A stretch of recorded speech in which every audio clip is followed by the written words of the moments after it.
Wow, that's such a cool idea to build. Why didn't I figure it out myself? Let's learn how to build an impassable maze.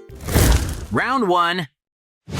Okay, so I am starting my impassable maze right now, and I think using doors for the walls is going to be a pretty clever idea. I am placing oak doors in a big square outline on the ground to create the outer boundary of the maze. Oak doors are tall, they are 2 blocks high, which makes them a decent height for maze walls. The cool thing about using doors is that they can open and close, so the maze walls are not just static barriers, they are interactive. Someone walking through the maze might think a door is a wall and not realize they can open it. Or they might open a door thinking it leads somewhere and find a dead end behind it. Doors add a layer of trickery to the maze that regular block walls cannot provide. Now, I am digging up the dirt blocks inside the maze boundary and replacing them with oak planks. The oak plank floor creates a clean, uniform surface that looks intentional and designed, like a proper maze arena, rather than just some doors stuck in a grass field. Oak planks match the oak doors in color and material, so the whole maze has a cohesive wooden theme.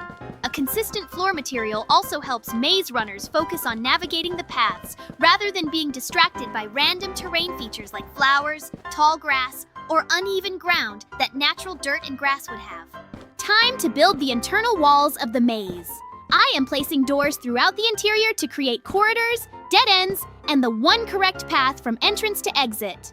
This is the part that requires actual planning and puzzle design thinking. A good maze needs a balance between being solvable and being challenging.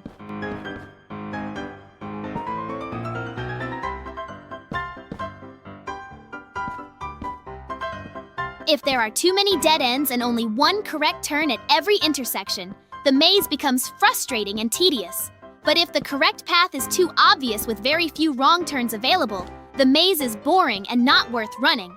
I am placing doors at various angles and positions, some forming long corridor walls that force you to walk in a specific direction, and others creating short dead-end branches that waste your time and make you backtrack.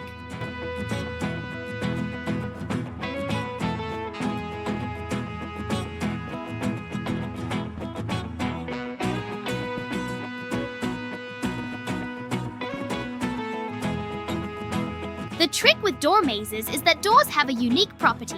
They occupy a narrow space, but visually block your view when closed.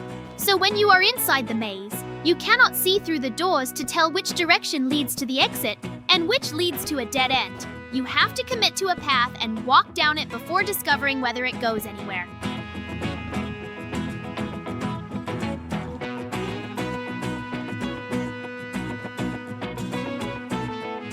I am creating several T-intersections where the maze runner has to choose left or right, and at each intersection, only one direction leads forward while the other leads to a dead end.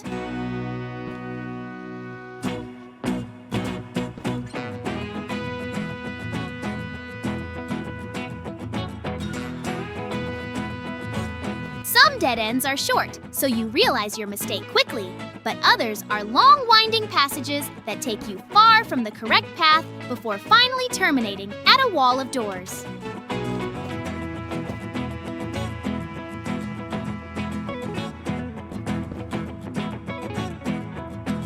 Those long dead ends are the most frustrating because you invest a lot of time walking down them before realizing you have to turn around and go all the way back. Phew! It took so much effort. Great, my impassable maze is ready. What? Hello? Hey, Banana Kid, look, I built it. Do you like? No. What? Is my maze very easy to pass? Oh. It's a pity, but I tried so hard. Maybe then you'll try to build the best impassable maze yourself? Yay! They ran to the place. This is where your building will be. Are you ready? Yahoo! Then go ahead. Round 2. Banana Kid is starting his build, and he is grabbing gold blocks. He is placing gold blocks on the ground in a square shape, and then building upward, creating a cube structure. A solid cube of gold blocks, bright and shiny and completely opaque.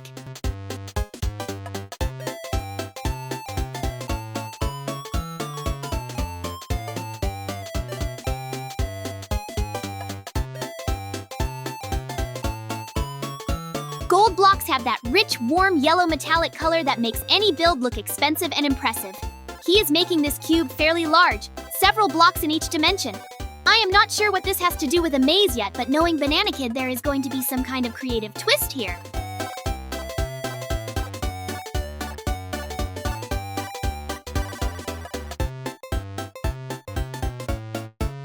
Now he is going around every side of the cube and making sure each face is completely covered with gold blocks, perfectly flat and identical.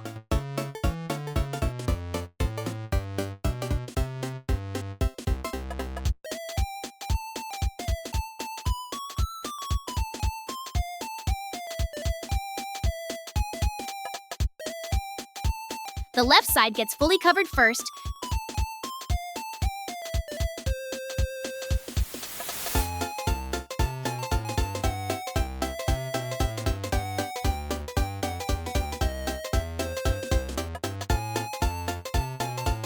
Then he moves to the back and fills that in.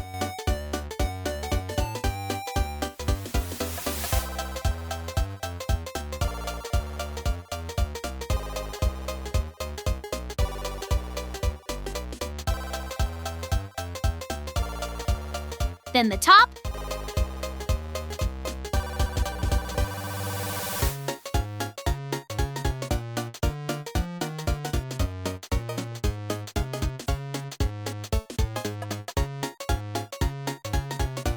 Then the right side.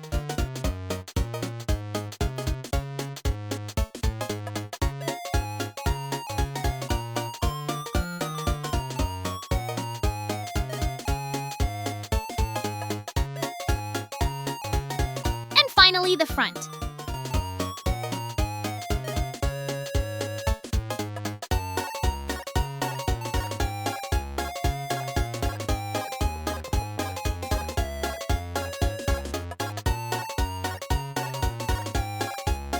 Every surface is a smooth, unbroken wall of gold with no holes, no gaps, no variation. The cube is geometrically perfect, the same width, height, and depth on every axis, and every face looks exactly the same as every other face.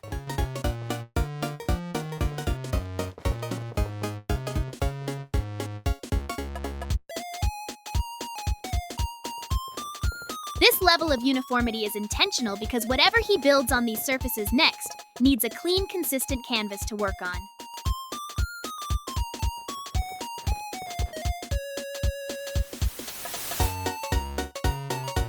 Now Banana Kid is working on the front face of the cube, and he is starting to build something onto it.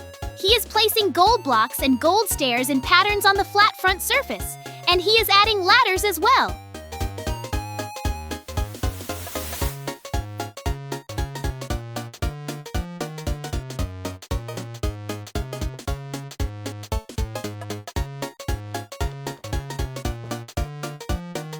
The combination of full blocks at different heights, stair blocks creating angled surfaces, and ladders providing climbable vertical sections is forming what looks like an obstacle course or climbing wall built right onto the face of the cube.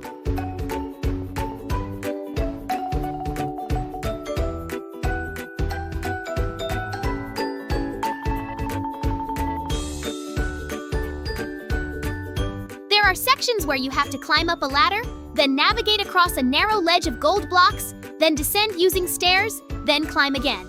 The path is not straightforward. It zigzags and winds across the wall surface with dead ends and wrong turns mixed in with the correct route.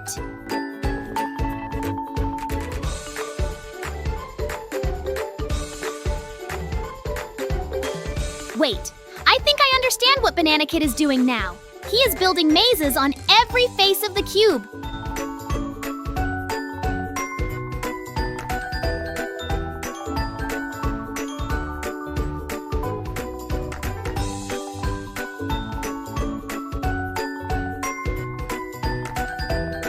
Not a flat ground level maze like mine, but vertical mazes on the walls of a golden cube.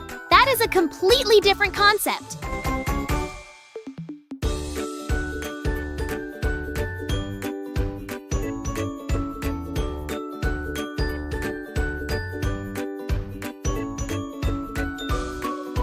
Instead of walking through corridors on the ground, you have to climb, jump, and navigate across vertical surfaces.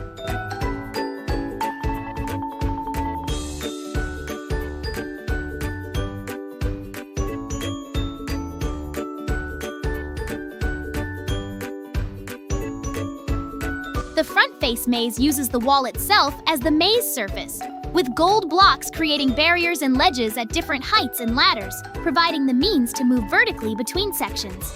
This is much more physically challenging than a regular maze because you have to deal with gravity, jumping accuracy, and the risk of falling while also trying to figure out the correct path.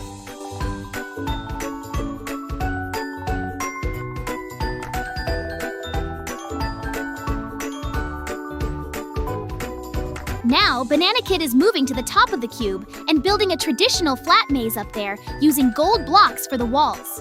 This maze sits on the horizontal top surface, so it plays like a normal maze where you walk between walls. But he is doing something interesting with the wall heights.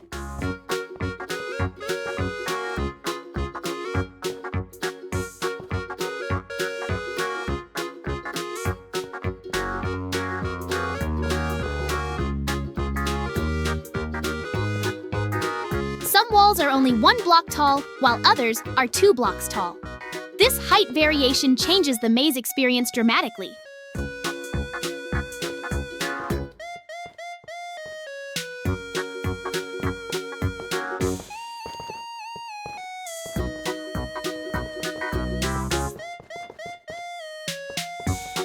When you stand next to a 1 block tall wall, you can see over it and partially scout what is on the other side, giving you visual information about which paths might lead forward.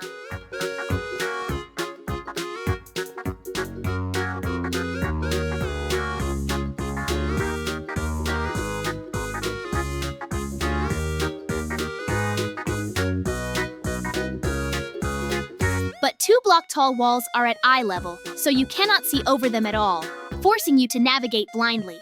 Having both heights in the same maze creates zones of partial visibility and total blindness, which is a clever puzzle design technique.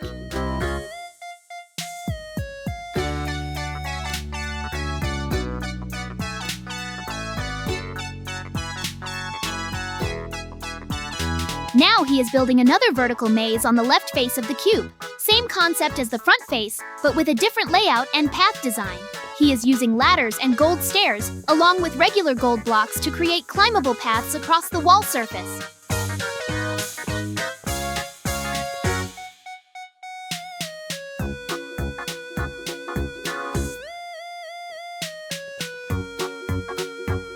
The left side maze has its own unique pattern of roots and dead ends, separate from the front face design. Each face of the cube is becoming its own distinct maze challenge.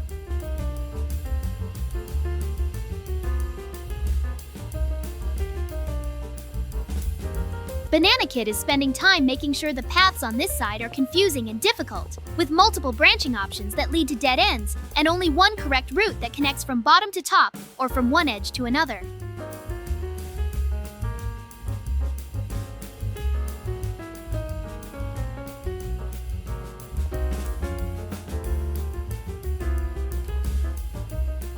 This is a really creative approach to maze building. Instead of one large flat maze, Banana Kid is creating 6 different maze experiences all connected together on one structure.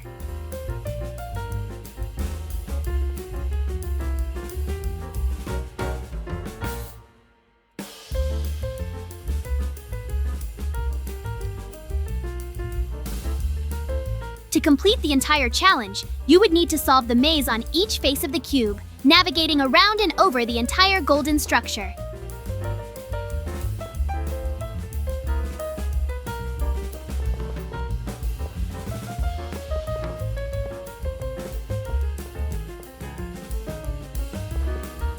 Each face presents a different type of challenge. Some are vertical climbing mazes with ladders, one is a traditional top-down maze on the roof, and each one has its own layout and difficulty level.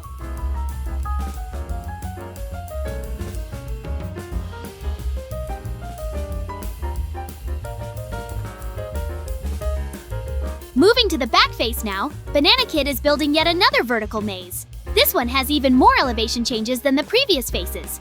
He is using more ladders and stairs to create dramatic ascents and descents across the wall surface. There are sections where the path goes steeply upward for several blocks, then drops back down, then zigzags sideways before climbing again.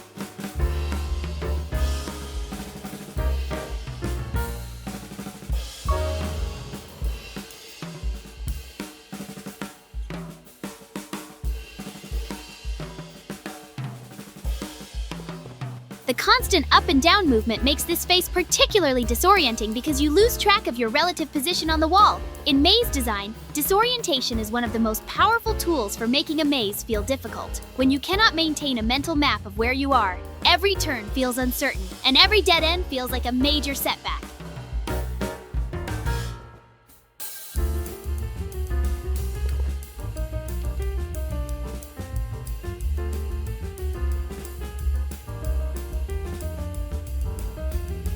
The back face maze also has longer dead-end branches than the other faces, meaning you can travel a considerable distance in the wrong direction before hitting a wall and having to backtrack.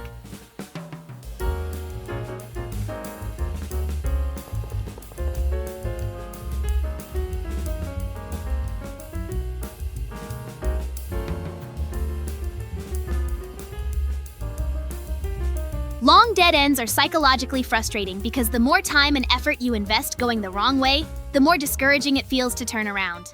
Banana Kid is being quite devious with the path design here.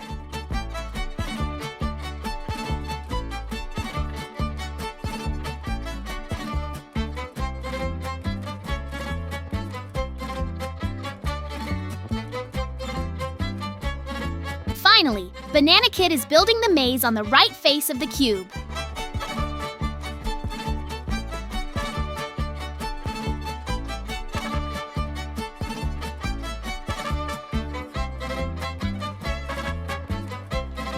This completes the set, giving the cube mazes on the front, back, left, right, and top 5 faces of puzzle challenges all wrapped around one golden cube.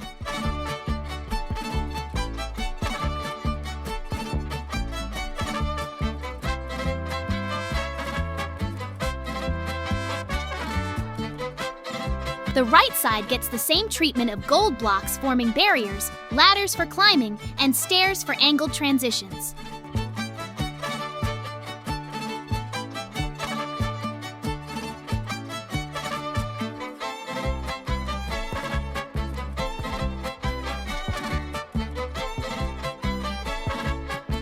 Every face is different from every other face.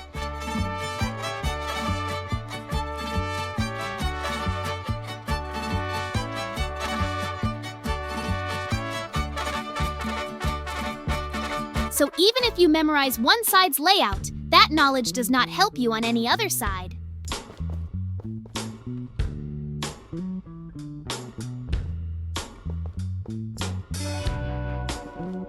The complete golden maze cube is an incredibly creative interpretation of the maze challenge. It is not just a maze, it is a 3-dimensional puzzle box.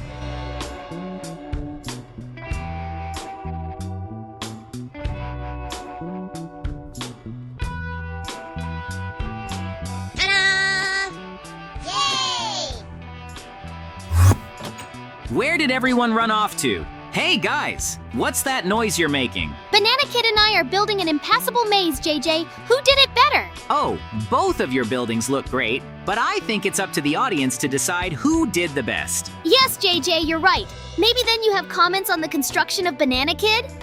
Yes, there are a couple of comments. I wouldn't even call your building a maze. It's more like an obstacle course. But I really praise you for your ingenuity. I totally agree with you, JJ. Maybe you'll build an impassable maze? Okay, then let's run to the place. JJ, good luck to you. We'll wait in the house. Thanks, guys. Then I'm starting. Round 3. I want to build something that takes the maze concept to its most dramatic extreme. I am starting by placing TNT blocks on the ground in a circular outline. Yes, TNT. My entire maze is going to be built out of explosive blocks. The walls, the floor, everything is TNT. This means that one wrong move, one accidental fire charge, one stray bit of redstone activation, and the entire maze explodes. That is what makes this maze truly impassable. It is not just confusing, it is dangerous. Every step through this maze carries the tension of knowing that the walls around you could detonate at any moment.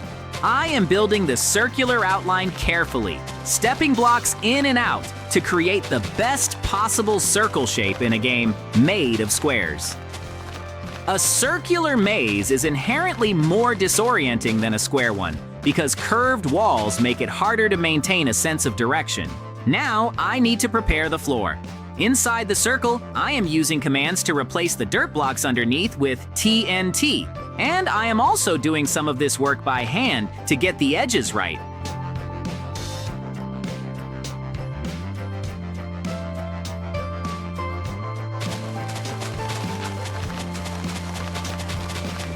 The entire floor of the maze is now made of TNT, creating a uniform explosive surface from wall to wall. Commands let me fill large areas quickly, which is important because manually replacing hundreds of dirt blocks with TNT one at a time would take forever.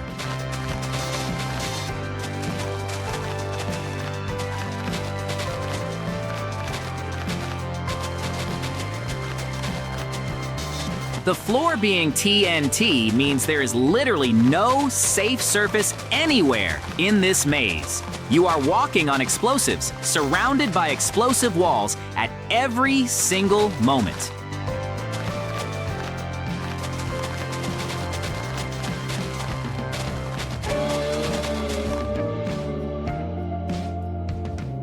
I am now raising the outer walls of the maze higher by stacking more TNT blocks on top of the circular perimeter. The outer walls need to be tall enough that nobody can simply jump over them and skip the maze entirely. A maze with short walls is not really a maze, because you can just climb out whenever you get stuck.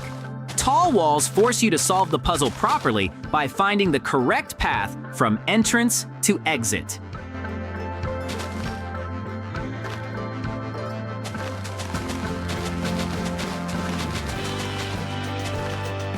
I am building these outer walls several blocks high, creating an imposing circular barrier of TNT that towers over anyone standing inside. The tall red and white TNT texture wrapping all the way around creates a visually striking and intimidating arena.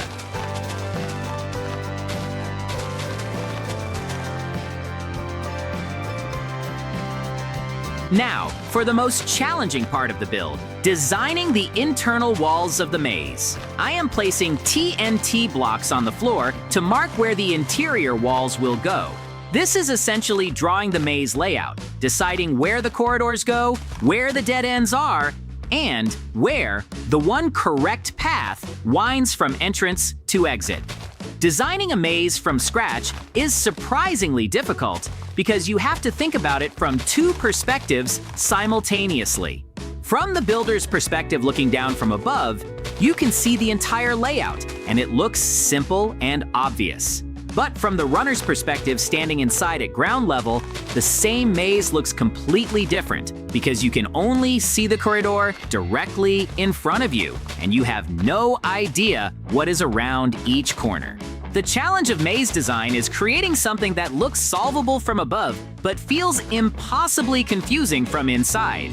I am using a technique where I start with the correct path first, laying out one continuous route from the entrance to the exit that winds and curves through the circular space. Then, I branch off from that correct path at multiple points, creating dead-end corridors that look just as promising as the real path. The key is making the dead ends and the correct path look identical. Same width, same wall height, same appearance in every way. If the correct path were somehow visually different from the dead ends, the maze would be too easy because runners could simply follow the visual cues.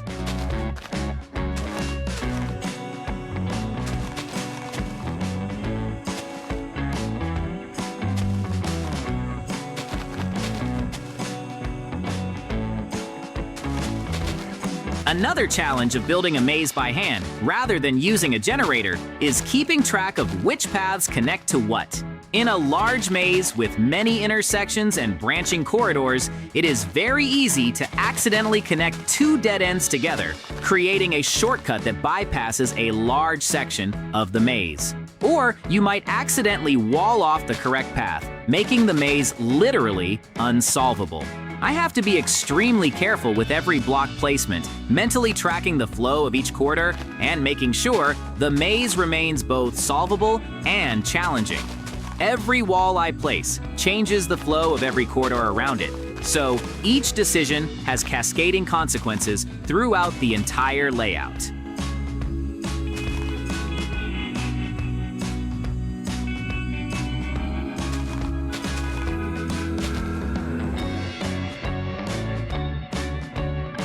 Now, I am using commands to raise all the internal walls to their full height.